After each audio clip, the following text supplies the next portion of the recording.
Cuarto día de calma en el Valle de Aridane. Ahí ven el dron de Radio Televisión Canaria acercándose al volcán, que nos ofrece la mejor imagen que podemos enseñarles en este día. El volcán parado, sin emitir piroclastos, ni lava, ni ceniza. Solo esos gases y vapor de agua que se pueden apreciar en algunos puntos emanando de las distintas bocas eruptivas. Incluso también desde algunos jameos que ha dejado el volcán, todavía ardientes, pero nada tiene que ver con las imágenes que hemos podido ver durante estos 89 días de proceso eruptivo. El volcán está agotado, según los expertos, no se descarta que pueda reactivarse y todavía hay que esperar algunos días más, al menos hasta la próxima semana, para poder certificar oficialmente su final.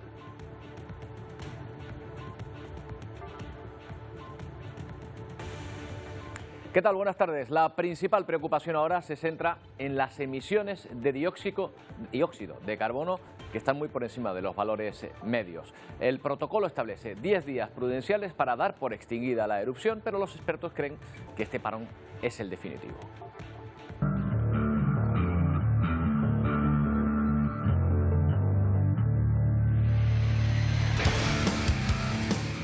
La confirmación podría llegar como un regalo de Navidad justo el sábado 25 de diciembre. Si en ese periodo el volcán no da signos de reactivación, la emergencia entraría en otra fase. Los vecinos desalojados podrían empezar a volver a sus casas. Aún así, los gases pueden representar peligro. Se recomienda a la población tener cuidado en cuevas o galerías, incluso en garajes y zonas poco ventiladas. Y en espacios abiertos hay que seguir usando las mascarillas FFP2.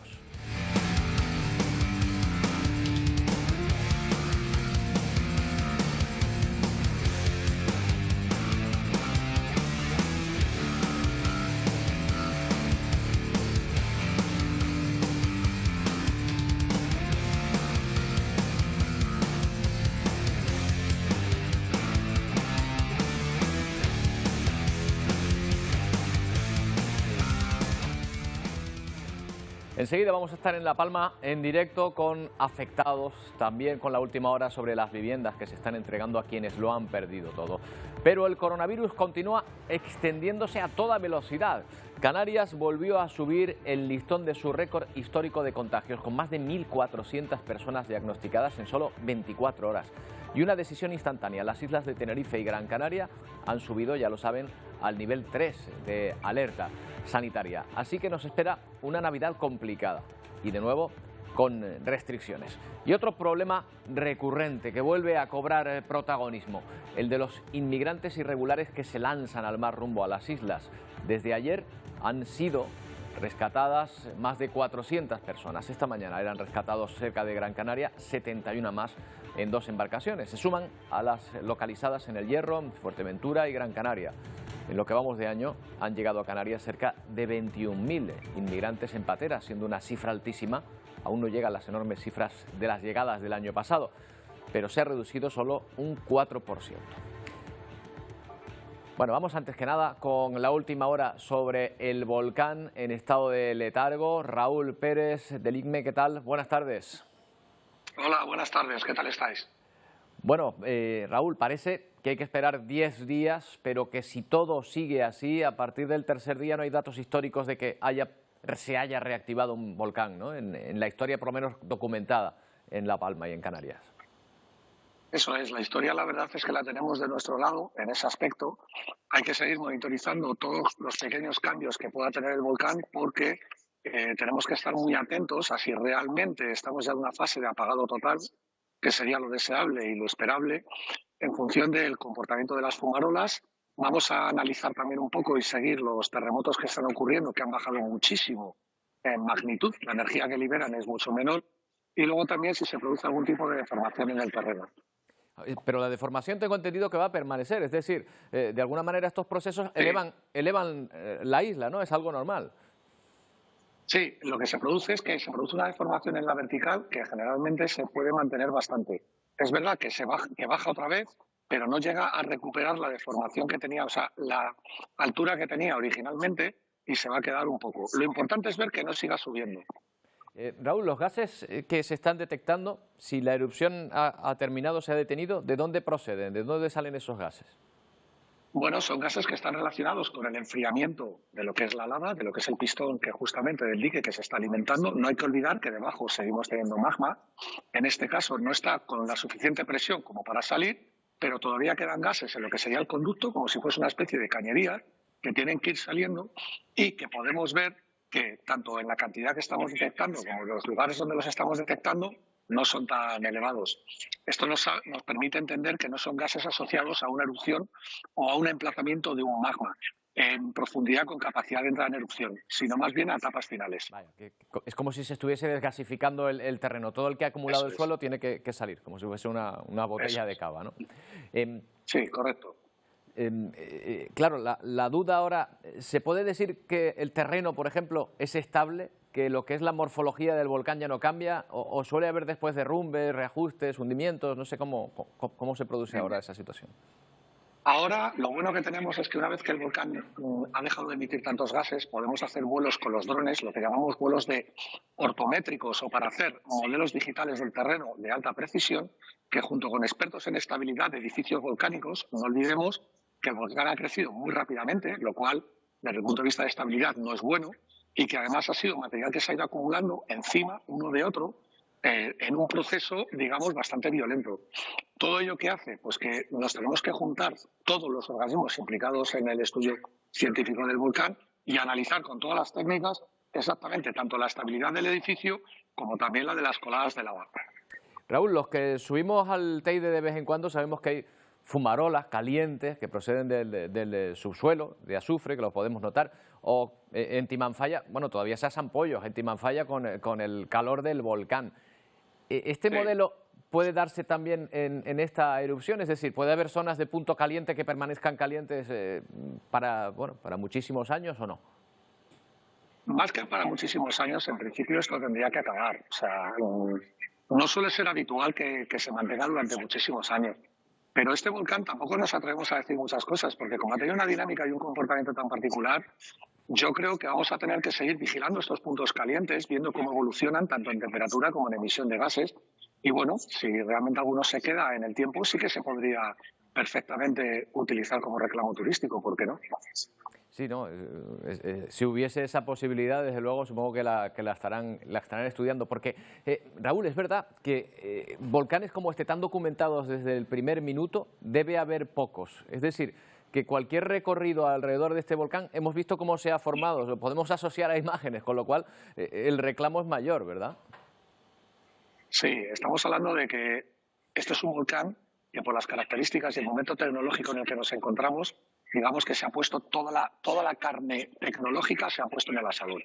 Se han utilizado drones de altísima generación, se han utilizado láser para obtener plasmas con tecnologías más propias de la NASA y de las películas de ciencia ficción que realmente de lo que sería la vida habitual de los científicos.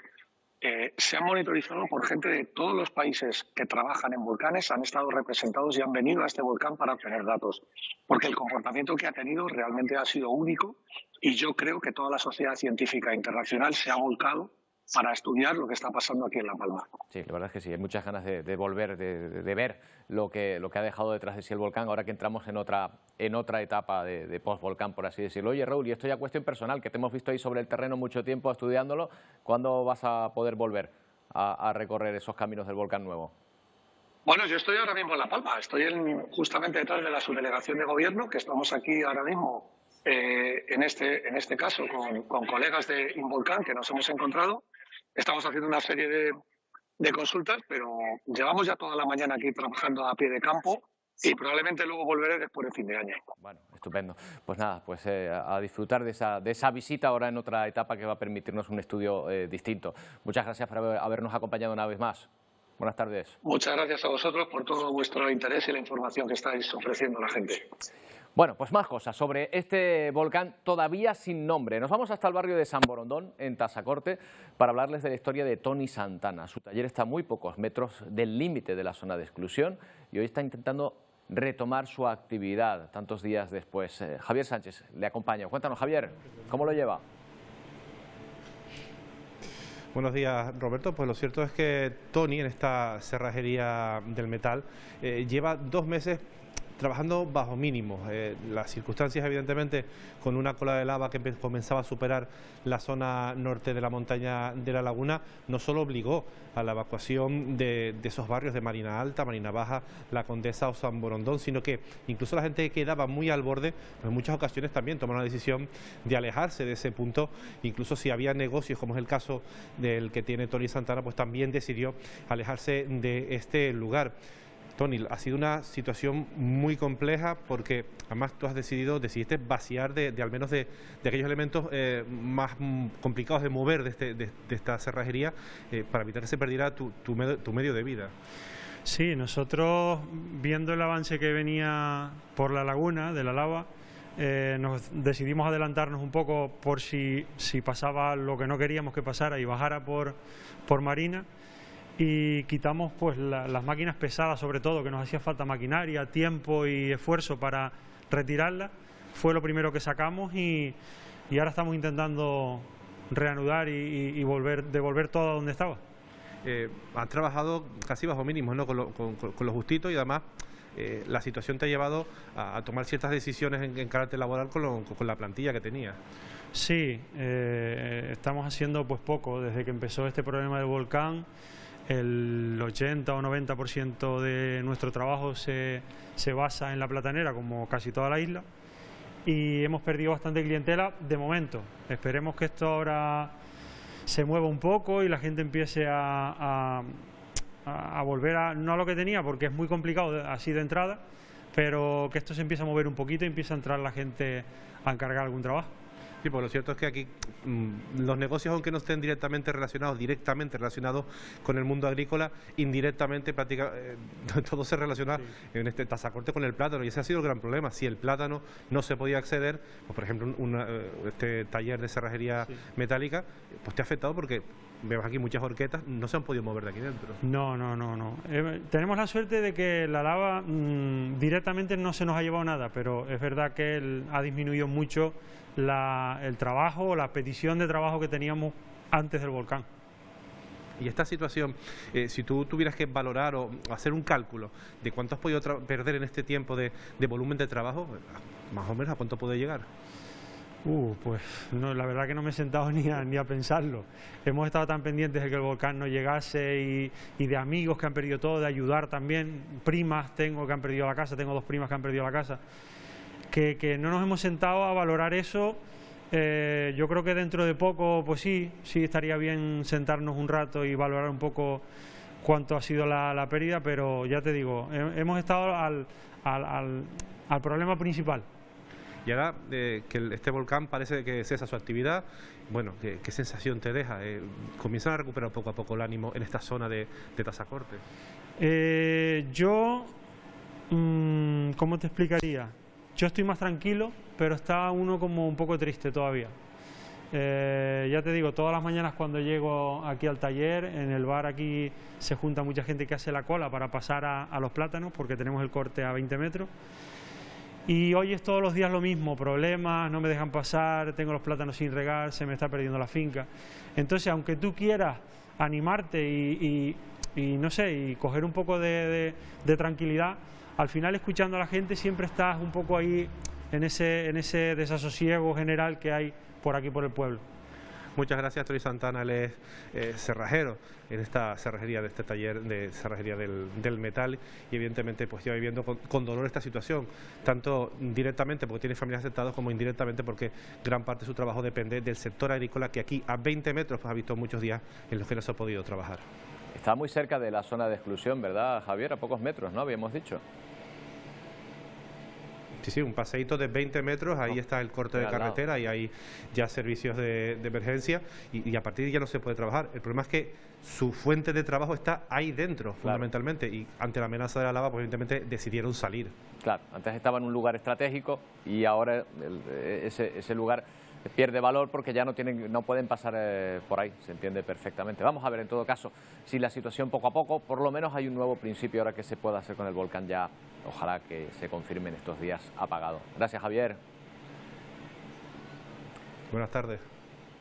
Bueno, pues vamos a ver cómo está la situación en ese volcán, que desde luego ofrece una imagen muy distinta. Nos va dando una fisionomía. Una de las cosas que más llaman la atención es comparar este lugar al principio, cuando no existía este volcán, y después. Antes ahí no había esta montaña, no existía este volcán. Había una colina que continuaba, o la montaña que continuaba en el monte, los árboles.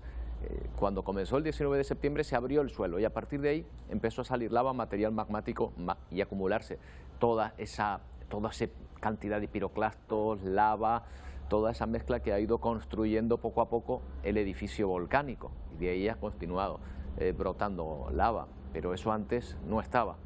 Ahora, como vemos, quedan algunas fumarolas. El volcán tiende a desgasificarse porque hay zonas que se han quedado ya donde todavía está circulando la lava, aunque no tengan aporte lávico, y que todavía tienen que ir expulsando ese gas, y todavía eso representa cierto peligro.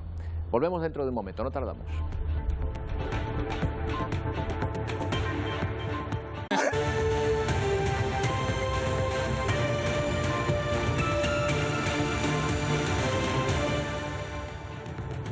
Bueno, pues cuando son la 1:20 concretamente, seguimos en Atlántico Noticias observando la mejor noticia de esta jornada y de las anteriores, y es este volcán sin signos de reactivación, lo cual es una buena noticia. 10 días se han programado para dar por finalizado el volcán, con fecha del 14 de diciembre. Si todo sigue así, esa sería la fecha oficial del fin de esta erupción volcánica del volcán que aún no tiene nombre, de este volcán de Cumbre Vieja, en la isla de La Palma.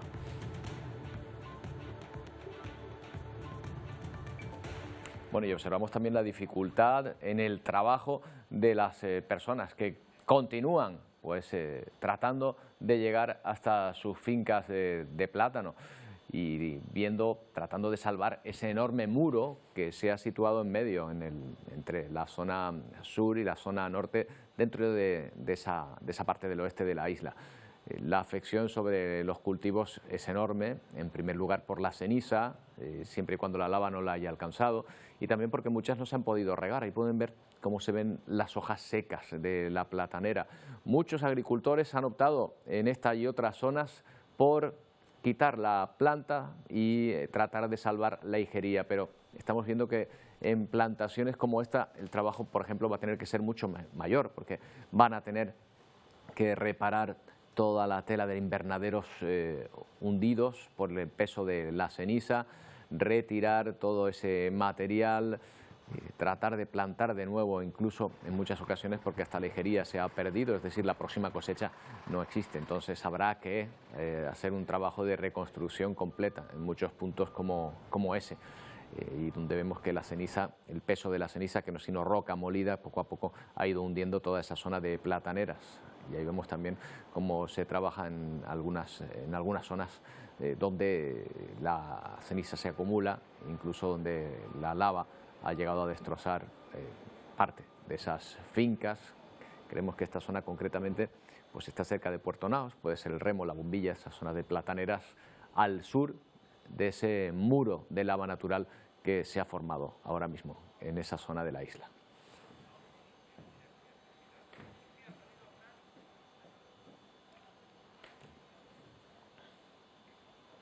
Impresionantes esas imágenes ahora del post-volcán. Vamos ahora hasta El Paso para mostrarles que la vida no se ha parado por el volcán en esta zona de La Palma. Y hoy empiezan las actividades navideñas. Isier Pérez, el lema este año es: lo importante es estar juntos. Sí, de hecho, Roberto, estamos aquí en el municipio del Paso con una iniciativa, una campaña de Navidad de este municipio que servirá sobre todo también para dinamizar el comercio local. Para ello vamos a hablar con la concejala de Fiestas, Irinova Hernández. ¿Qué tal? Muy buenos días. Muy buenos días. Una campaña de Navidad un poco agridulce este año, pero que intentará llenar un poquito de alegría, ¿no?, el municipio. Pues sí, esa es la intención. Hemos elaborado un programa emotivo y adaptado evidentemente a las circunstancias que estamos viviendo, pero bueno, tenemos que también apoyar al sector comercial, como tú bien comentabas, y también mantener la ilusión de los más pequeños que, bueno, bastante mal lo están pasando con esta situación que nos ha tocado vivir. Porque hemos visto que el programa de fiestas de Navidad de este año está muy enfocado también en los más pequeños de la casa, ¿verdad? Sí, efectivamente, ha sido sido un programa adaptado y pensado para los más pequeños, también para los mayores, y bueno, comenzamos el pasado 10 de diciembre y finalizamos pues con ese día tan importante para ellos como son los Reyes Magos y esa entrega de cartas. Y muy importante, estaba leyendo antes el programa de actos, el 4 de enero, videoconferencia con Su Majestad y los Reyes, ¿no? Tendrán que estar muy atentos. Sí, ya es un acto que se ha convertido, bueno, todos los niños están pendientes de que llegue esa videoconferencia para poder hablar un día antes de que lleguen los Reyes directamente con ellos, y te digo, se ha convertido en uno de los actos más importantes del programa, será el día 4. Y mi cámara ahora está tomando imágenes de este Belén, vamos, a medidas casi reales, ¿verdad? Sí, esto es una parte importante de la decoración de Navidad. Este año, bueno, pues por las circunstancias no hemos podido dedicarle todo el tiempo que nos hubiese gustado, pero bueno, yo creo que al final el resultado, bueno, a la vista está, ha quedado un Belén maravilloso, muy bonito. Bueno, y a una semana de que sea Nochebuena, Navidad, unas fechas un tanto complicadas este año, pues con mucha esperanza ese anuncio de que por ahora el volcán permanece tranquilo, ¿verdad? Pues sí, desde hace algunos días nos levantamos con buenas noticias, pero tenemos que ser prudentes hasta que se dé por confirmada el fin de esa erupción que tanto esperamos. Bueno, Irinova, ¿hay algún mensajito así de apoyo que le quieras dar a todas las familias del municipio del Paso? Bueno, pues que al final se acercan unas fechas eso para estar en familia, y que lo importante es que nos tenemos, lo importante es estar juntos, estar en familia, sea donde sea que pasen, es unas fiestas rodeadas de sus seres queridos, y bueno, y que nos ayude también pues a recuperar esa fuerza y esa esperanza para que superar esta situación cuanto antes. Bueno, Irinova, muchas gracias por atendernos. Gracias a ustedes. Bueno, pues como ves, Roberto, unas fiestas con un rayito de esperanza, sobre todo porque ya el volcán ha permanecido varios días tranquilos. Esperemos que se mantenga así, al menos para que dentro de poco, dentro de una semanita ya se pueda dar por concluida esta erupción volcánica. Efectivamente, porque no solo son los problemas que está dando el volcán, como estamos viendo en la isla de La Palma, para una celebración de las fiestas lo más normal posible, son muchos más los problemas que está dando el COVID. No perdemos de vista la evolución del volcán, la última hora que nos lleve desde La Palma, pero nos ocupamos precisamente de este asunto. Vamos a repasar las últimas 24 horas de la pandemia en nuestro país, porque los contagios, Miguel, siguen aumentando y de forma casi exponencial. Sí, el Ministerio de Sanidad notifica en la última jornada 28.900 nuevas infecciones en nuestro país, 48 fallecidos, y la incidencia acumulada sigue subiendo semana tras semana y se sitúa en 472 casos por 100.000 habitantes. También muy pendientes de las unidades de cuidados intensivos, que ya roza el 14% con pacientes COVID. Misma tendencia al alza en las islas, con cifra récord de contagios en las últimas 24 horas. 1.492 nuevas infecciones en el último día, un fallecido. La incidencia acumulada también sigue subiendo, se sitúa en 370 casos por 100.000 habitantes, y las UCIs se encuentran a un 13% de ocupación. Precisamente este récord de contagios en las islas ha provocado que el Consejo de Gobierno decida subir de nivel algunas islas. A partir de mañana, ¿cómo queda el semáforo en Canarias? Vamos a recordarlo.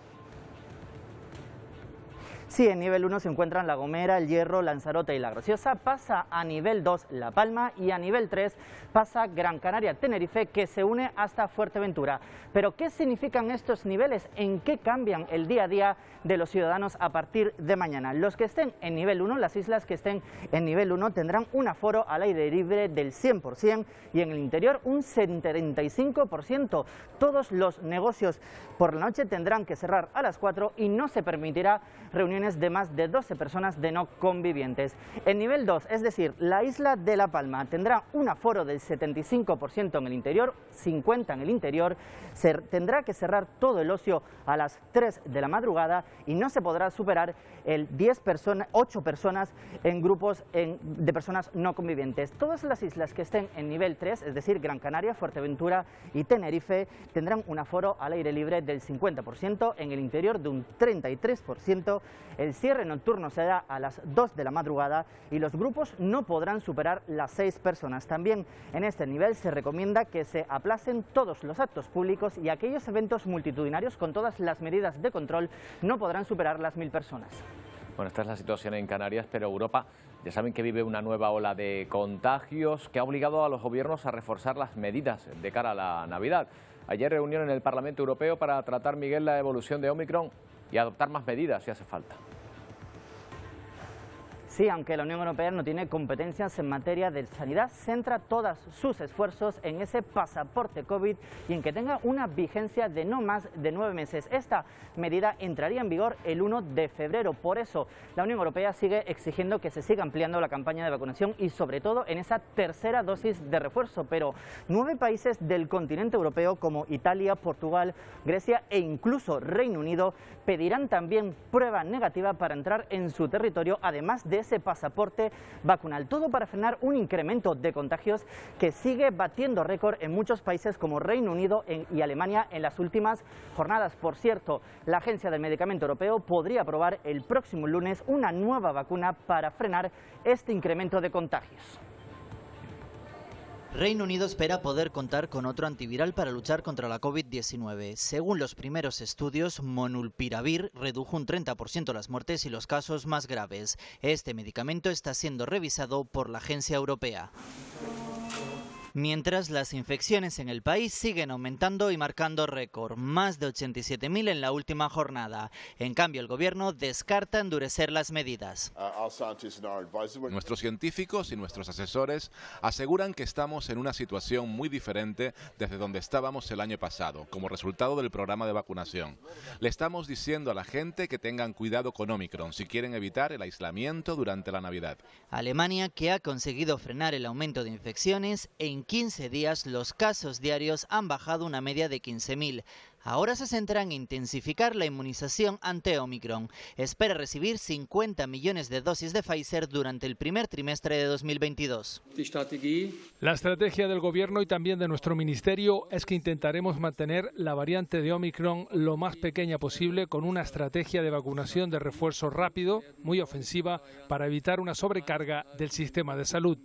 Por un lado, el Comité Ético de Francia ha pedido al gobierno que la vacunación de los menores de 11 años sea opcional. En cambio, en Italia, miles de niños han comenzado a recibir su primera dosis para frenar el aumento de contagios. El país ha notificado 20.000 infecciones en la última jornada. En Sudáfrica, país donde se detectó Omicron, los contagios marcan récord, pero las hospitalizaciones y las muertes mantienen una tendencia a la baja en comparación con olas anteriores en el país. Y entre todo ello, la farmacéutica Valneva ha anunciado que podría ampliar su capacidad de producción durante los primeros meses del próximo año. La Unión Europea tiene firmada una compra anticipada de 60 millones de dosis. Esta vacuna sería la primera con el virus completamente inactivo. Pero la situación del COVID está obligando a extremar las precauciones. A partir del lunes, por ejemplo, la Universidad de La Laguna declara que no habrá docencia. Adelanta de alguna manera las vacaciones de Navidad. Fuertes del rectorado lagunero aseguran que se toma la decisión por prevención, ya que se insiste en que en la universidad no se ha producido ni un solo brote. La Universidad de La Laguna anuncia que no habrá docencia los días 20, 21 y 22 de diciembre. El resto de servicios funcionará con normalidad. La institución universitaria asegura que desde el minuto 1 se han seguido los protocolos establecidos por Sanidad y recalca que a día de hoy no ha habido brotes en ningún espacio universitario. Con datos de este jueves se comunica que se han notificado 61 positivos de 23.000 miembros de la comunidad universitaria. El lunes, día 20, vamos a suspender la actividad docente. Vamos a pasar directamente, vamos a adelantar las vacaciones de todo el personal, de todo el estudiantado para que, evitar el movimiento de personas en el transporte público y en las propias instalaciones de la propia universidad. Luego nos vamos a ir de cierre a partir del día 3 de enero y esperamos que a partir del día 10, que es cuando vuelve la actividad docente a la Universidad de La Laguna, pues estos casos hayan ido bajando, ¿no? En estos momentos, la Universidad de Las Palmas de Gran Canaria continúa reunida. Las dos instituciones públicas no han anunciado modificaciones en los exámenes de la convocatoria de febrero a la espera de la evolución de la pandemia. Bueno, pues esa es la situación de la pandemia, una situación que está lejos de controlarse en esta ya sexta ola en la que veremos cómo nos va afectando. Mientras tanto, seguimos también atentos a la erupción de ese volcán, esperando ese plazo de 10 días que los científicos se han dado para dar por definitivamente apagado este volcán. que observamos que ya no tiene la actividad en absoluto que dejó días atrás. Parece mentira pues que estos escenarios, por ejemplo, ese delta lábico, Fajana, que se llegó a llamar en su momento también, que se formó en la costa de Tazacorte, han sido varios los que se han depositado. Recordarán también la cantidad de fumarolas que se podían observar aquí, y ahora ya nada. Parece que toda esa zona, por lo menos la zona que ha llegado al delta, que al contacto con el mar se ha enfriado más rápido, mientras que el volcán continúa ofreciendo este aspecto. El peligro está en la desgasificación. Se recomienda a la población que continúe con el uso de mascarillas FFP2 porque todavía puede haber gases, sobre todo en zonas poco ventiladas, zonas cerradas donde podrían acumularse. Hay que tener en cuenta que puede haber un peligro real ahí y hay que tener mucho cuidado a ese respecto y no perder la precaución.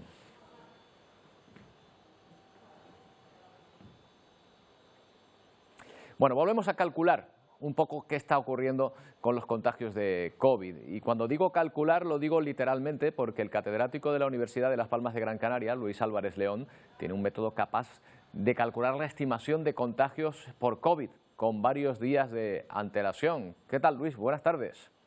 Buenas tardes.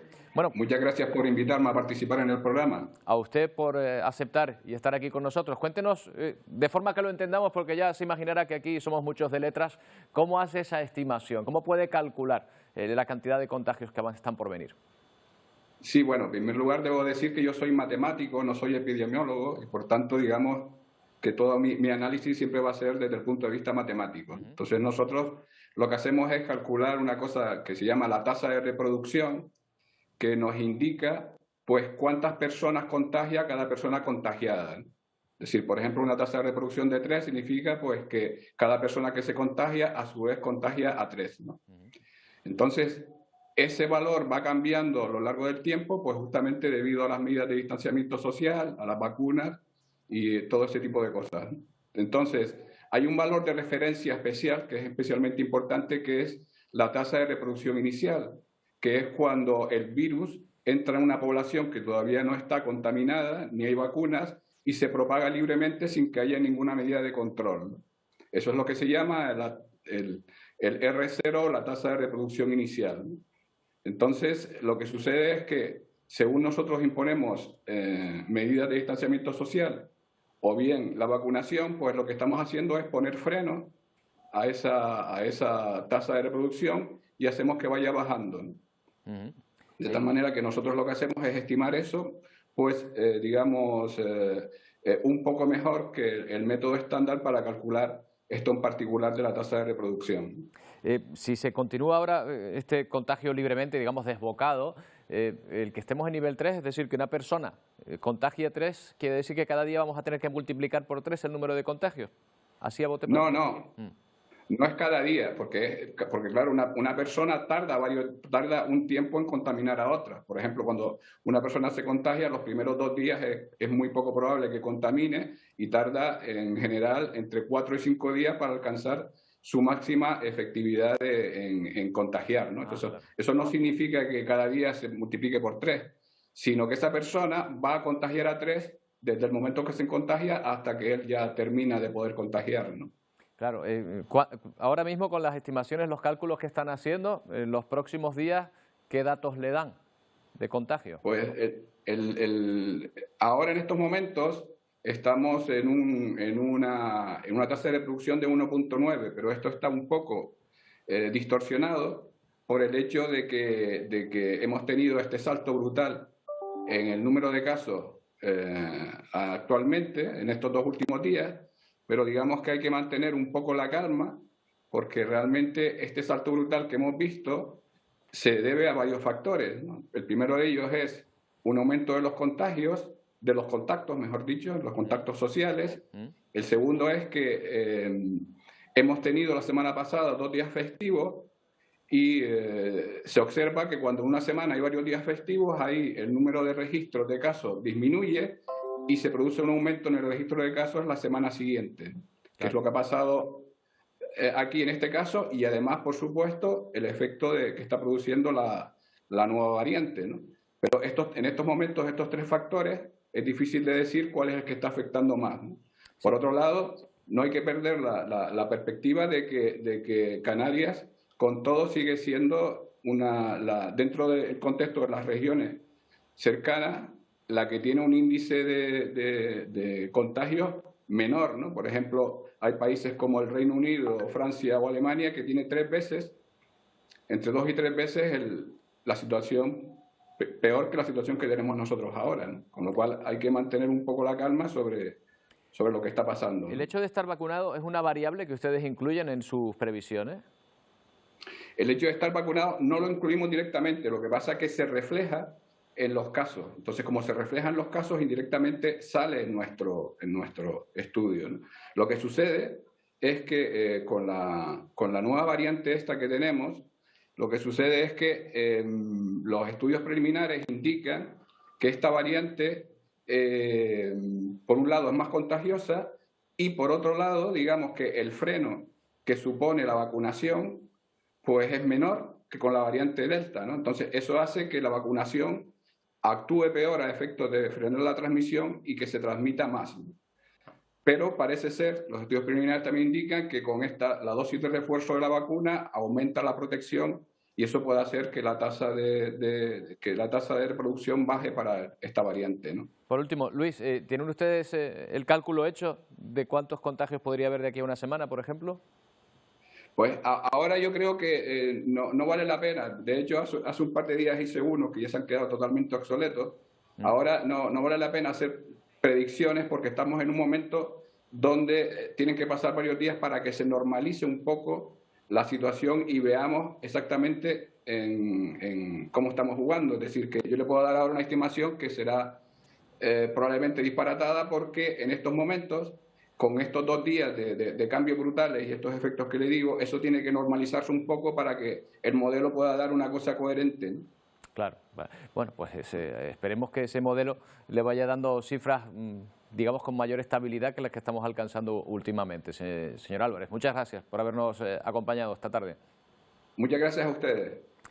Bueno, lógicamente esta situación preocupa sobremanera en los hospitales. Especialmente estos días se ha notado en la isla de Tenerife. Elena Espinosa es directora médica del Hospital Universitario Nuestra Señora de la Candelaria. ¿Qué tal, Elena? Buenas tardes. Hola, ¿qué tal, Roberto? Buenas tardes. Bueno, justo 1000 nuevos positivos en Tenerife en 24 horas, ¿no? Efectivamente. ¿Cómo se está trasladando eso a la presión hospitalaria?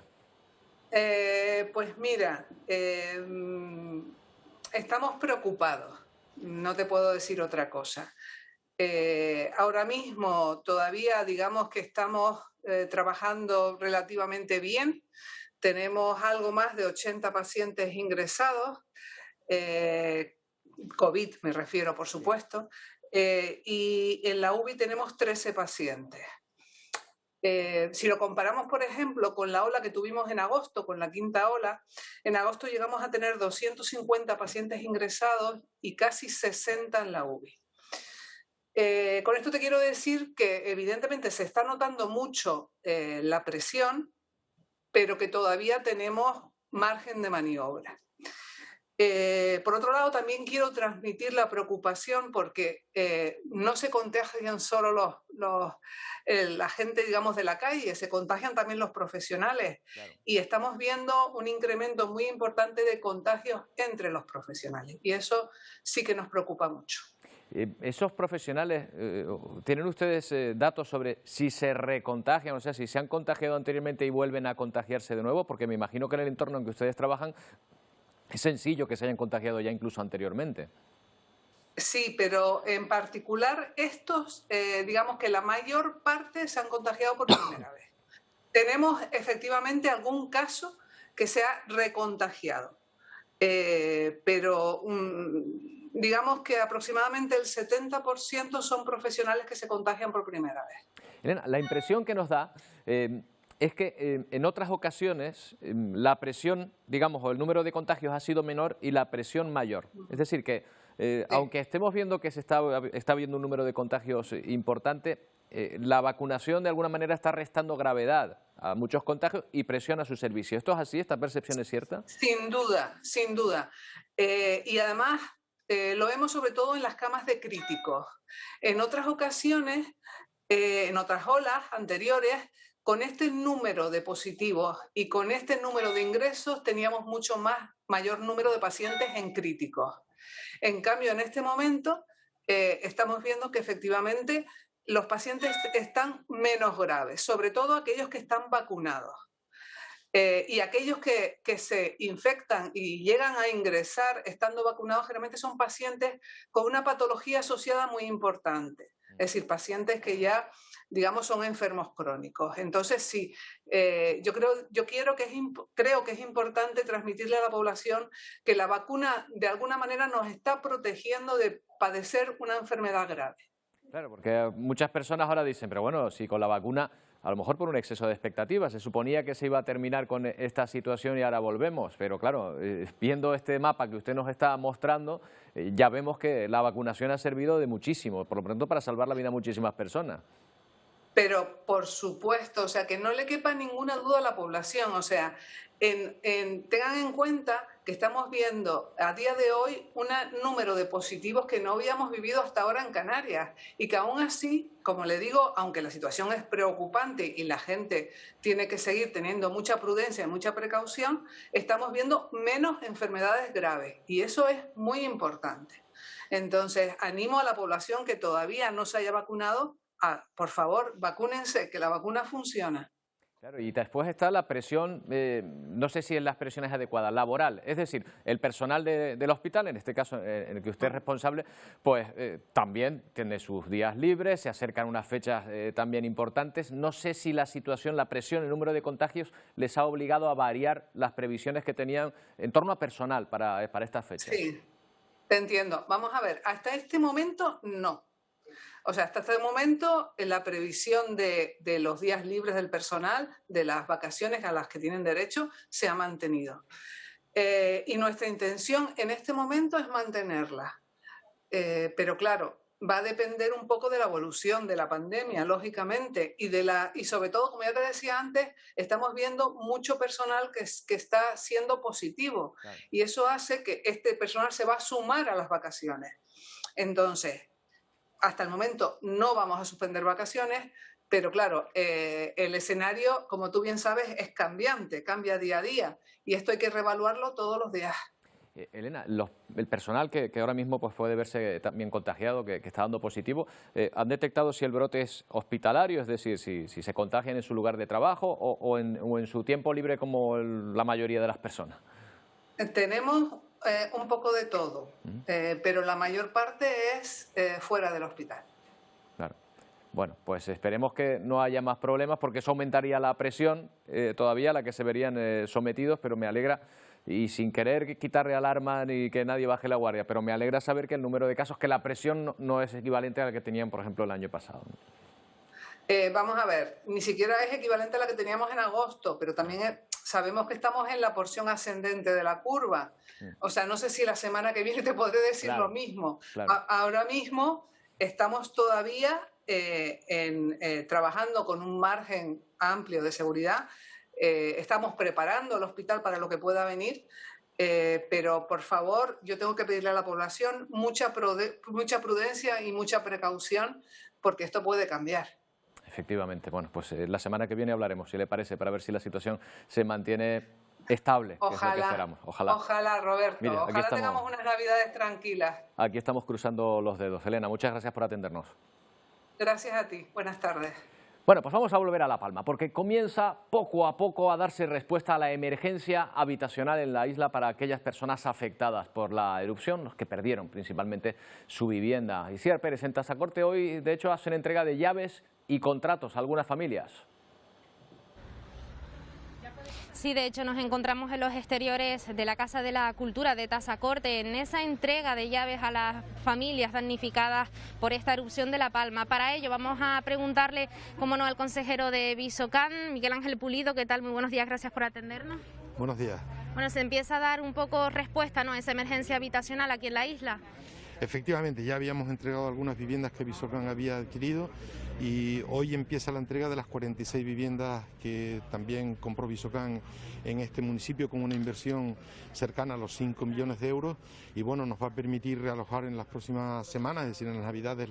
Yo espero que las 46 familias estén ya realojadas en estas viviendas de manera provisional, con un alquiler bonificado. Durante el primer año no van a tener que pagar nada por el alquiler y el segundo y tercer año tendrá que pagar una cuota mínima para el mantenimiento de los elementos comunes del edificio, pero en la práctica es como si pudieran vivir durante esos 3 años al menos de manera provisional hasta que puedan reconstruirse la vivienda. En el caso de que fuera necesario, al llegar el tercer año, si la gente no ha podido no cuenta con una nueva vivienda, existe la posibilidad de prorrogar esos contratos y esa es la voluntad de Visocan, ¿no? ¿Y han tenido que rehabilitar mucho esas viviendas o más o menos estaban...? Bueno, esas viviendas, como sabe la gente, fueron embargadas por una entidad financiera, luego pasaron a manos de un fondo buitre, llevaban más de una década cerradas y habían sido vandalizadas. Tenían muchísimas puertas rotas, se habían llevado los calentadores, elementos, por ejemplo, los contadores de la luz, los bajantes del agua, todos destrozados, habían llevado todos los cables de las instalaciones eléctricas para aprovechar, me imagino que sería el cobre, es decir, bueno, con daños importantes, pero en poco tiempo se han podido rehabilitar y hoy están en perfecto estado, ¿no? Las viviendas, incluso se han montado las cocinas, la gente solo tiene que colocar los muebles y yo espero que en estas primeras 8 familias a las que le entregamos la vivienda, la próxima semana puedan estar ya viviendo en estas casas, ¿no? Bueno, tampoco nos olvidamos del alcalde de Tazacorte, ¿no? Muy ilusionado por estar dando un poquito ya de solución a esta gente damnificada, ¿verdad? Sí, efectivamente, tenemos que estar ilusionados porque de alguna manera se les ha solucionado pues el problema a personas afectadas por la erupción del volcán y siempre pues hay que decir que estamos de enhorabuena, aunque no será lo mismo para ellos, pero sí tendrán pues ya su espacio habitacional, como el que dice. Y una buena noticia, bueno, vamos a esperar un poco, ¿no?, que pasen esos 8 días para ver si el volcán continúa tranquilizado, incluso sobre todo ante estas fechas tan complicadas como vienen, ¿no? Sí, tenemos que ser algo cautos, aunque todo apunta que ya el volcán, ya la erupción del volcán pues se ha mitigado y se está apagando y esperemos que así sea y después ya lo único que cabe es, digamos, que empezar con la reconstrucción cuanto antes. Bueno, pues esperemos que el 2022 sea el año de la reconstrucción en esta palma. Muchas gracias a los dos por atendernos. Bueno, pues como ya ves, compañeros, poco a poco se va dando solución a esta emergencia habitacional de todos esos problemas que ha dejado este volcán tan destructivo en esta zona de la isla de La Palma. Gracias, Isier, pero bueno, por lo menos ya vemos una etapa distinta, ¿verdad? Ya se puede ir trabajando por lo menos sabiendo que ese volcán ha parado y que lo más probable es que sea así, aunque haya que esperar esos 10 días de margen para confirmarlo. Además, hoy el Gobierno de Canarias ha comenzado ya con la construcción de algunas de las estructuras modulares que van a dar lugar a esas viviendas también para muchas personas que lo necesitan. Otra buena noticia de que se va avanzando poco a poco en la ayuda a estas personas por ese volcán que vamos a ver ahora mismo de nuevo y que ofrece, bueno, pues esta imagen que ya nos resulta familiar, que es ya la estructura, la cara de este volcán en un lugar en que, insistimos, cuando hemos ido anteriormente, antes del 19 de septiembre a La Palma, no existía, es decir, ha cambiado evidentemente la vida de los palmeros en esta parte de la isla, pero ha cambiado también la fisonomía del terreno. Una pausa y volvemos.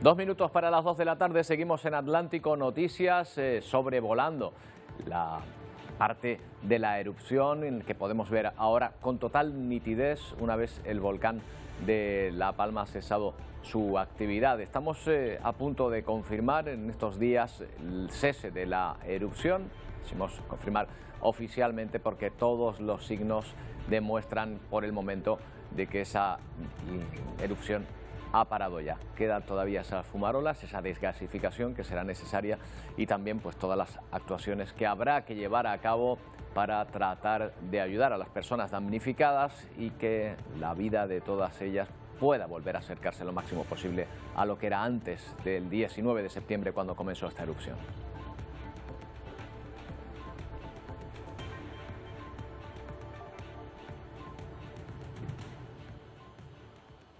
Esta mañana eran rescatados en aguas cercanas a Gran Canaria 71 migrantes que viajaban en 2 embarcaciones. Son los últimos de más de 400 que han alcanzado las costas en las últimas 24 horas. Durante la noche se rescataron en El Hierro, Fuerteventura, también en Gran Canaria varias embarcaciones más. Según los últimos datos publicados por el Ministerio del Interior, en lo que llevamos de año, han llegado a Canarias cerca de 21.000 migrantes en patera. Esto supone un ligero descenso, en torno al 4% en relación con los que llegaron el pasado año a las islas, pero un descenso muy escaso de una cifra que es altísima.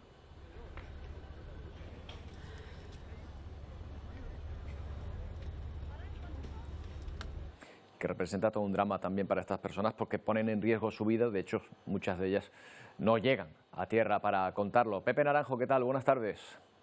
Hola, buenas tardes, Roberto. Pepe, incremento en estas fechas de estas personas que tratan de llegar a las islas. ¿Suele ser estas fechas, las últimas fechas del año, favorables para este tipo de éxodos o no tiene que ver con eso? Bueno, siempre, todos los años, a partir del verano, finales de verano, y ya entrando todavía en estas fechas, se produce siempre un ligero repunte, ¿no?, en la llegada. Cuando uno ve el global, yo siempre digo que tenemos que pensar en abrir el foco, ¿no?, y ver la realidad de todo el año y si me apuras de estos 25, 30 años que tenemos ya de llegada de pateras, ¿no? El año pasado llegaron 20 y pico mil, este año estamos por 20 y pico mil. Yo diría que el fenómeno, más que el ligero descenso, se consolida, ¿no?, como la ruta atlántica o ruta canaria, como una de las vías que utilizan los jóvenes africanos para entrar en Europa por vía irregular. Y recordar siempre, ¿no?, yo creo que no nos tenemos que cansar, que eso es así porque las vías legales están cerradas, porque prácticamente no se dan visados, porque no hay posibilidad de obtener un contrato en origen, y los jóvenes que quieren unas mejores expectativas de vida, pues lo siguen intentando, desgraciadamente, como dices, por una vía que sigue provocando muertes y tragedias, ¿no?, en el mar. Esa es una cuestión interesante, porque el precio que pagan estas personas por llevar a cabo ese viaje en la que arriesgan su vida es mucho mayor que el que tendrían que lograr a lo mejor para poder pagarse un billete de avión. Evidentemente, si no lo hacen es porque no le dan permiso para hacerlo, ¿no? Efectivamente, ¿no? Yo creo que siempre nos tenemos que hacer la pregunta cuando vemos un cayuco, cuando vemos una patera, cuando escuchamos hablar de una tragedia, ¿no?, de muertos en el mar. La pregunta que nos tenemos que hacer es: ¿qué hace toda esa gente en medio del mar en una embarcación de esa fragilidad, ¿no?, en un viaje tan arriesgado? Muchos dicen que, y es una parte de la respuesta, ¿no?, que estamos hablando de la pobreza, de la falta de expectativas en origen, pero podrían venir de otra manera, ¿no? Digamos que la respuesta a esa pregunta es que si escogen esa vía de entrar en Europa es porque no les queda otra, porque se han cerrado todas las vías legales, porque la política de visados es muy restrictiva, porque aplicamos, digamos, un sistema legal para impedirles llegar en avión o en barco de una manera como nosotros europeos venimos a África, ¿no? Pero sin embargo para ellos esas puertas están cerradas, y digamos que eso forma parte del drama y de la tragedia. ¿Esas personas que parten desde Senegal proceden de ese país, o digamos que Senegal se ha convertido en llegada también, punto de llegada de personas de otras partes del continente? Las embarcaciones que salen de Senegal fundamentalmente son senegaleses, pero también malienses y gente de Guinea, de Gambia, de los países vecinos. Hay que recordar que Senegal es un país que también acoge mucha inmigración de África Occidental, porque es un país que tiene unas ciertas potencialidades y un cierto nivel de desarrollo, ¿no? Y los que salen de Mauritania, los cayucos que salen de Mauritania, también suelen ser gente de Senegal y gente de Mali. Sin ir más lejos, ayer mismo se interceptó a 40 jóvenes de Mali y de Senegal que intentaban coger un cayuco en Nouadhibou, en el norte de Mauritania, para tratar de llegar a Canarias, ¿no? Digamos que al final la gente que está saliendo de la costa proceden, digamos, de los países de la región, y si lo hacen de Senegal y Mauritania y de Gambia es porque son los puntos más próximos a Canarias, sin olvidar, por supuesto, la salida de jóvenes desde Marruecos y del Sáhara Occidental, que en porcentaje es la gran mayoría de los que llegan a Canarias en esta fecha. Otro asunto, Pepe, se acaba de inaugurar la primera delegación del Instituto Cervantes en África, creo que es esa que se acaba de inaugurar en Dakar. Allí en esa zona francófona, interés por el español y por lo español. Sí, efectivamente, ha sido este lunes, es la primera sede del Instituto Cervantes en toda África subsahariana, lo cual da idea de que hay un interés por el aprendizaje de español en el continente, ¿no? Costa de Marfil tiene 500.000 de estudiantes de español y en Senegal hay 380.000 estudiantes de español, lo cual no es nada desdeñable, ¿no? Históricamente ha habido un interés por el español, sobre todo a través de la música cubana, es una cosa muy curiosa, porque a los jóvenes africanos les gustan mucho los ritmos caribeños, ¿no? Y en los últimos años, sobre todo por las telenovelas mexicanas o venezolanas y por el fútbol, ha hecho que ese interés también sea creciente. Muchos jóvenes ven en España también, estábamos hablando ahora mismo de las migraciones, ven una oportunidad de encontrar un futuro y les interesa también aprender español. Digamos que es una lengua en franco crecimiento en África subsahariana y por eso el Instituto Cervantes está también tratando de entrar en el África subsahariana, primero en Senegal, y ya se está hablando de la posibilidad de abrir un nuevo Instituto Cervantes en Costa de Marfil.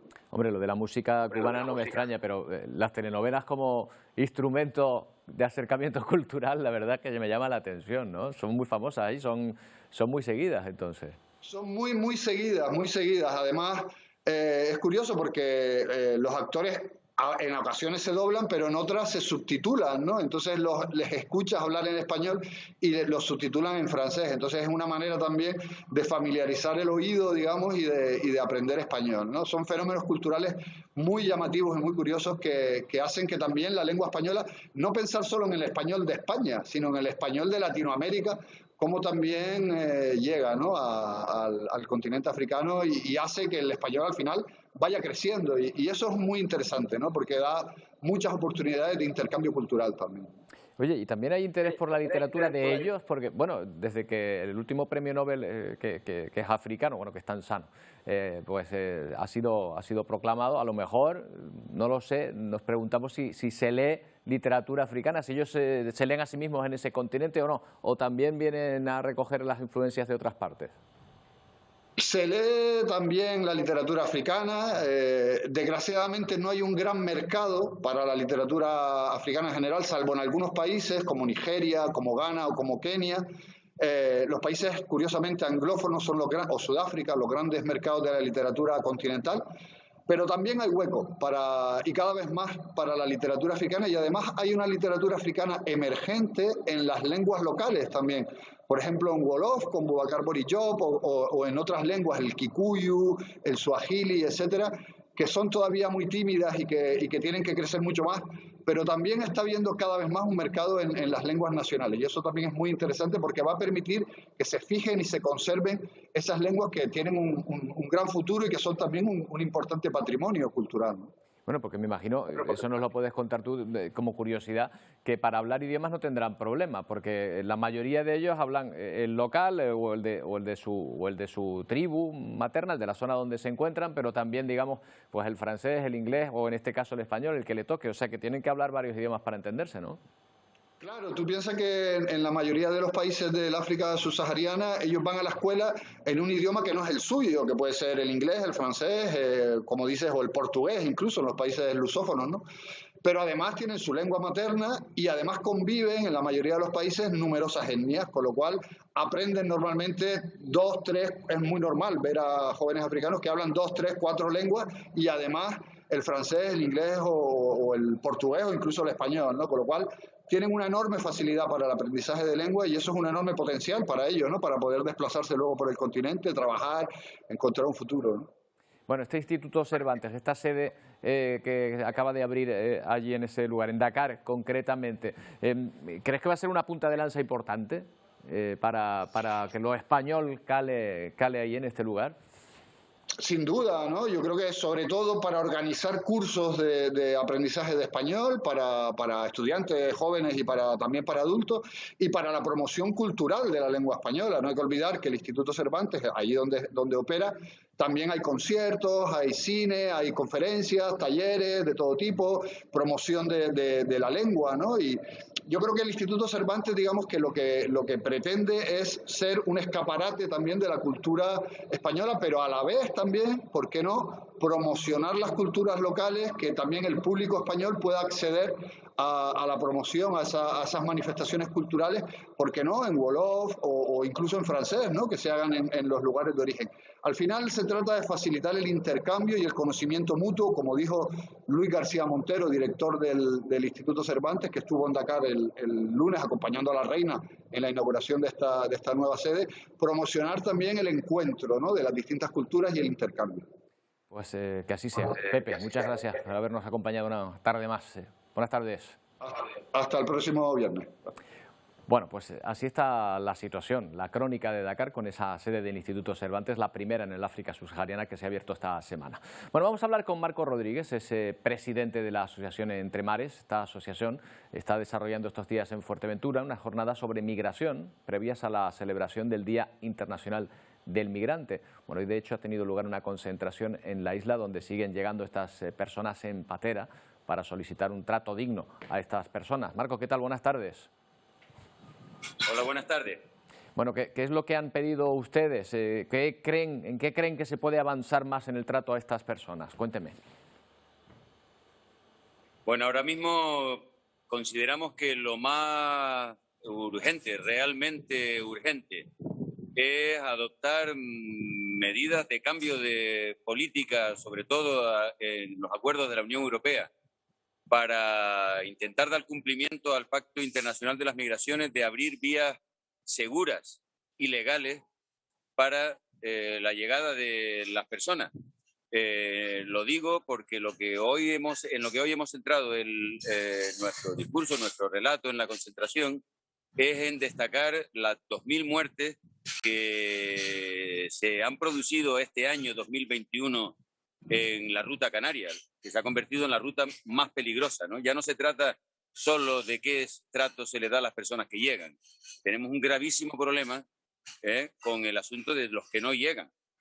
Estamos hablando de una catástrofe de la muerte de más de 2.000 personas. Eso significa que la política de la Unión Europea para tratar este asunto no solo... Se ha ido un poco la conexión, Marcos, hemos dejado de oírle, a ver si podemos escuchar. Ahora sí, le oímos de nuevo. Marcos, ¿esto en qué se traduce? Ustedes me imagino que básicamente lo que pedirán es que, por ejemplo, se habilite, el que se permita a estas personas, por ejemplo, visados para poder venir en avión o en vías, en medios convencionales y no tener que tomar esta decisión tan dura. Indiscutiblemente. De lo que se trata es de que la migración en todas partes del mundo usa medios de transporte adecuados y usa documentación adecuada, pasaportes de salida, visados de entrada. Para ello tiene que existir esas vías se tienen que abrir y esas vías no existen para la migración africana. No existen. Nosotros mismos hemos invitado a participar a un arquitecto tunecino para presentar un proyecto humanitario en relación a las víctimas en el Mediterráneo y el Estado español le niega el visado cuando llevamos tramitándolo pues un montón de tiempo. No encontramos ninguna otra razón que su origen. Claro, porque además hay que tener en cuenta, y lo comentábamos hace un momento con Pepe Naranjo, que estas personas que pagan en muchas ocasiones una gran cantidad de dinero por hacer este viaje incierto en patera, que no reúnen absolutamente ninguna garantía, que a veces les lleva a la muerte. Sería mucho más barato que pudiesen pagar un billete de avión y entrar por vía convencional, ¿no? Efectivamente. Las personas van a continuar saliendo. La costa africana está repleta de personas que necesitan salir.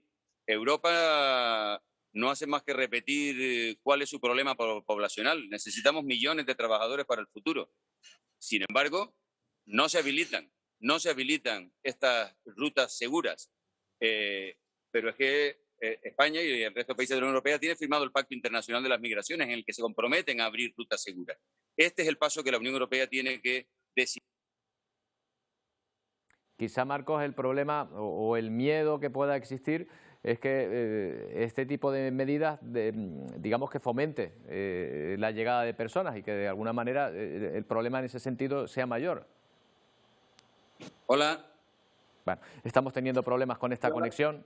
Marcos, pues lo dejamos aquí, si le parece, con esa propuesta que hace esta asociación con la llegada de personas migrantes estos días. Pero está teniendo lugar la rueda de prensa del PVOLCA justo ahora, con esos datos diarios que nos imaginamos que estarán siendo pues los mismos que en estos días y que estarán mostrando el letargo, el apaciguamiento, la muerte del volcán, califícanlo como quiera. Está María José Blanco ahora mismo hablando. Anteriores se está produciendo un aumento en las concentraciones en todas las estaciones, pero de baja intensidad, situándose en estos momentos en niveles buenos en la estación de San Antonio y razonablemente buenos en el resto.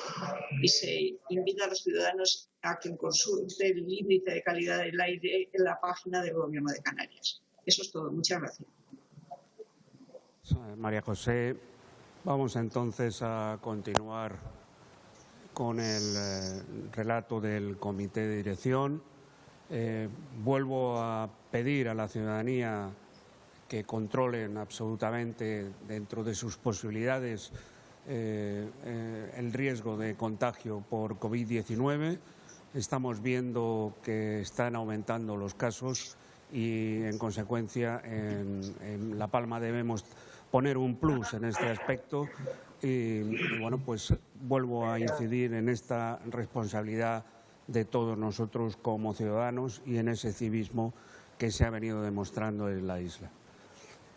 Bien, quizá los hechos más destacados en esta 88 días del inicio de la emergencia y 82 días desde el inicio de la erupción, lo más destacable es que no hay hechos especialmente relevantes, que se está repitiendo la dinámica que llevamos en los últimos días en cuanto a la presencia de gases en la zona sur, tanto en la zona excluida como en la zona evacuada, que se sigue haciendo una monitorización permanente, tanto por los servicios de calidad del aire del Gobierno de Canarias como también por parte de la Unidad Militar de Emergencias, que está haciendo siempre esos recorridos para asegurar la posibilidad o no de que se pueda acceder a las zonas evacuadas. Hoy, por ejemplo, se admitió la posibilidad de que las personas pudieran entrar en la zona de Las Manchas y también en Puerto Naos. Sin embargo, a la 1 de la tarde hubo, por la presencia de dióxido de azufre, hubo que sacar a las personas que se encontraban en la zona de Las Manchas. Esto es una dinámica que venimos teniendo habitual en esta zona sur de la emergencia, en la cual pues pasamos de momentos en los cuales se puede trabajar con absoluta garantía a momentos en los cuales tenemos pues altas concentraciones de algunos de los gases que más nos preocupan, en particular dióxido de azufre y monóxido de carbono. En cuanto a las personas que tenemos albergadas ahora mismo en la isla de La Palma, estamos en 547, es decir, 8 menos que en el día de ayer, de las cuales 398 se encuentran en el Hotel Prince de Fuencaliente, donde han causado baja 13 personas con respecto a ayer, 69 en los Llanos de Aridane, en el Hotel Valle de Aridane, que no ha sufrido fluctuación, y 80 que se encuentran en el Hotel H10 de Los Cancajos, en Breña Baja, en donde se han producido 5 altas con respecto al número de ayer. En cuanto a las personas dependientes, seguimos con las 43 personas dependientes en distintos centros sociosanitarios de la isla de La Palma. En cuanto al estado de las coladas, no vamos a dar nuevos datos, no se ha producido realmente ningún ensanchamiento de las coladas 11 y 9, seguimos en 1.184 hectáreas afectadas, según el Instituto Geológico y Minero de España. Los deltas lábicos seguimos con 48,03 hectáreas y en cuanto a la anchura máxima entre coladas exteriores seguimos en 3.350 metros. El panorama de hoy es sensiblemente parecido, o por no decir igual, al del día de ayer. Se sigue alimentando lo que es la isla baja, sobre todo de la colada 9, la colada 11, que nos preocupó en un momento, tiene escasa alimentación, aunque la sigue teniendo, y sigue unida a la colada 9, y no tenemos en principio nada que mencionar nuevo con respecto al día de ayer.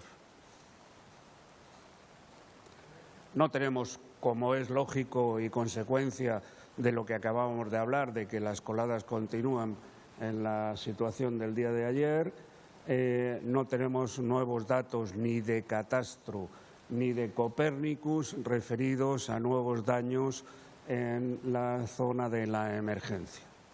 Pasa, por favor. En cuanto a los datos de carreteras, tenemos un total de 72,75 kilómetros, 72.750 metros afectados en total de viarios, tanto carreteras como caminos locales, calles, etcétera. Bueno, ahí tienen ustedes los datos de las distintas carreteras, la LP2, la LP211, la LP212 y la LP213 y 2132. Lo más relevante es las calles, que estamos hablando de 10 kilómetros de viario destrozado o subsumido por la lava, 2.145 de travesías y de otros viarios, fundamentalmente muy locales, 49.264 metros, es decir, 49,2 kilómetros de esos viarios.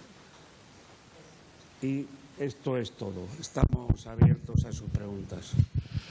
Buenas tardes, señor Morcuende. Buenas tardes, señora Blanco. Aunque parece que el volcán poco a poco está echando menos lava que antes, sigue echando lava, aunque no se aprecia desde fuera, pero sí que me gustaría saber si la velocidad que está llevando la lava... Bueno, pues está ahora mismo Miguel Ángel Morcuende en el turno de preguntas. Efectivamente están hablando de la situación que se está produciendo ahora, de estabilidad, pero bueno, hay algunos procesos que todavía no han disminuido, hay lava que todavía no se ha enfriado, que por la inercia de lo que se ha lanzado, aunque con un movimiento mucho menor, pero todavía no se ha estabilizado del todo, esa desgasificación de la que estamos hablando durante toda la tarde, es decir, todos esos gases acumulados y que poco a poco tienen que ir saliendo, sobre todo teniendo en cuenta que hay una buena parte del volcán, de toda la parte de la erupción, que aún no se ha enfriado y que todavía va a tardar bastante tiempo en hacerlo. Seguimos pendientes de todo lo que ocurre aquí porque esta erupción ha ido destapando historias que nos conmueven. Esta es, por ejemplo, la historia de Beatriz. Hay poco tiempo para presentaciones. El reloj corre porque Beatriz, ella perdió su casa y su arraigo cuando la lava llegó a Todoque. Fue un shock traumático para mí, todavía estoy recuperando. Ese momento ni quiero imaginarlo, ni quiero volver a revivirlo y es súper complicado. Siempre le ha gustado pintar y dibujar y ahora esto se ha convertido en su tabla de salvación. Y esa distracción para no tener la mente enfocada en otras cosas que me provoquen mal, sino todo lo contrario. El pintar a mí me sienta, o sea, todo el bien posible. Tanto mental como físico, porque es eso, me distrae y me evade como un poco de este mundo. Entonces quería representar algo así y me salió como ese corazón incrustado ahí en ese sitio en La Palma, en La Bonita, como yo lo llamo, y es como, significa como el renacer.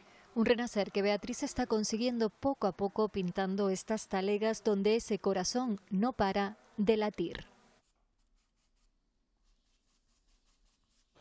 Y estos días Canarias se convierten en el mayor mercado artístico de esta zona del Atlántico Sur con la celebración de mapas. Los artistas intentan vender sus propuestas a más de una treintena de programadores culturales de todo el mundo. Hay poco tiempo para presentaciones. El reloj corre porque en 12 minutos tienen que vender su espectáculo. Una rueda de negocios en la que algunos tienen hasta 14 entrevistas en 4 horas. Es algo de feeling de si la persona ha visto la pieza antes o no. Intentamos como hacer links, ¿no? Y igual hoy no sale nada, pero igual en el futuro sale algo. También depende mucho de la conexión con la persona que tienes enfrente y de los intereses mutuos. Pero bueno, claro, es mucho mejor que alguien te venga a ver al teatro. Por eso, aquí es clave que el programador detecte ese factor X. Igor viene de México y le interesa las oportunidades que ofrece Canarias como plataforma tricontinental. Busca un perfil concreto. Lo que nosotros tenemos que hacer es atrapar a un espectador que está acostumbrado al TikTok, que está acostumbrado a 20 segundos de un reel en Instagram. Ese es el espectador que ahora tenemos que salir a captar y después de eso hacerle vivir una experiencia. Experiencia que podrán vivir con algunos de ellos. Hasta el próximo sábado 18 de diciembre, Mapas incluye espectáculos en Gran Canaria y Tenerife. Bueno, y nos vamos hasta América. Hablamos de elecciones en Chile porque las encuestas de las últimas semanas muestran que las distancias entre el ultraderechista José Antonio Kast, que partía como favorito al haber ganado la primera vuelta con casi un 28% de los votos, ha perdido fuerza respecto al izquierdista Gabriel Boric. Este domingo Chile acude de nuevo a las urnas con dos propuestas opuestas. Mientras Boric empuja por las reformas que tengan mayores derechos sociales y gasto fiscal, Kast apuesta por restablecer el orden y la estabilidad perdida. La participación sigue siendo una incógnita. Las altas tasas de abstencionismo son llamativas. En la primera vuelta, solo un 47% de los convocados acudió a votar.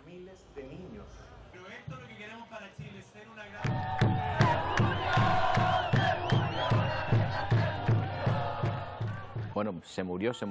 Algunas de las consignas de miles de chilenos para celebrar la muerte de la viuda de Pinochet, ya lo ven, un fallecimiento que impacta estos últimos días de la carrera hasta el Palacio de la Moneda. Lucía Iriart, viuda del dictador, ha fallecido a los 99 años en una residencia de ancianos. Iriart asumió un papel importante en el golpe de Estado. El propio Pinochet escribió que fue su esposa la que lo empujó a participar en la ruptura democrática y el alzamiento en 1973 contra el gobierno de Salvador Allende. Su muerte, pues ya lo ven, ha sido celebrada de esta manera, con cientos, quizá miles de chilenos que salieron a las calles de Santiago para celebrarlo. Hay que tener en cuenta que durante el régimen de Pinochet más de 3.000 personas murieron y otras tantas fueron desaparecidas. El tifón Rai en Filipinas ha perdido fuerza, pero a su paso por el centro y sur del país ha provocado 12 fallecidos y ha arrasado con numerosas viviendas. 300.000 personas, además, han tenido que abandonar sus hogares ante las intensas lluvias y las rachas de viento que superaron los 200 kilómetros por hora. Este país, según los expertos, es muy vulnerable y ya sufre los efectos del cambio climático. En menos de un año ha vivido más de 15 tifones. Bueno, y otro fenómeno, justo el contrario, una tormenta de arena o bola de polvo en Estados Unidos con rachas de 160 kilómetros por hora y que ha cubierto varios estados del país. Efectivamente, eso que veían ahí, ese muro de polvo era arena, arena que cubrió a través de una serie de tormentas con un riesgo moderado las zonas de Minnesota y las ambas Dakotas. Estos son más de 100.000 hogares y negocios amenazados, ya sin luz. Según los servicios meteorológicos, la tormenta se dirige ahora hacia Canadá. Bueno, volvemos a mirar a La Palma. En este día 89 del proceso eruptivo hemos hablado sobre la fase que se inicia ahora para la reconstrucción y la recuperación de la actividad en esta zona. Nos fijamos ahora en uno de tantos agricultores palmeros que ha perdido sus fincas bajo la lava del volcán. Luis es agricultor y perdió la mayoría de su plantación debido a la erupción volcánica. Ya cuenta con varias ayudas ingresadas, como la anunciada por el Gobierno de Canarias y la de su aseguradora. Hemos recibido hace tiempo la indemnización de agroseguro y también creo que sí está llegando ya la parte esa que compensa las pérdidas, los 51 céntimos creo que son. El futuro de su producción se presenta incierto. Aún no se conoce qué ocurrirá con las fincas sepultadas, si se podrá respetar la propiedad en el mismo espacio o si se realizará una expropiación y un reparto de parcelas, Por ello, Luis demanda información. Creo que sería muy importante que las administraciones trasladasen certidumbre, que dijesen bien, lo vamos a hacer de esta manera, vamos a dar tanto dinero por persona, o la forma en que lo van a hacer, aunque no lo hagan ya, sí necesitamos saber cómo lo van a hacer. Bueno, vamos a ver sobre cómo nuestro dron, el dron de Radio Televisión Canaria, sigue sobrevolando la zona de la erupción y ofreciéndonos esas fumarolas. Es la única diferencia ahora, la única muestra de actividad dentro del volcán, aletargado, pero existe efectivamente todavía unos procesos que se están llevando a cabo en toda la zona eruptiva y que deben todavía pasar.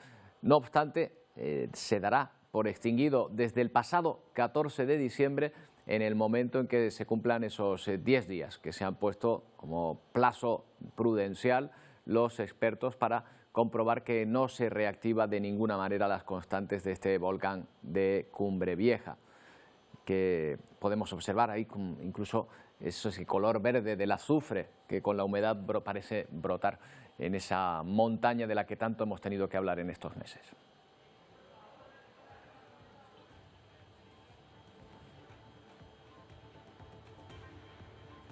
Bueno, a las puertas del fin de semana, Telenoticias 1 le trae toda la información con Paco Luis y Quintana al frente. Nosotros volvemos el lunes a la 1 de la tarde en Atlántico Noticias.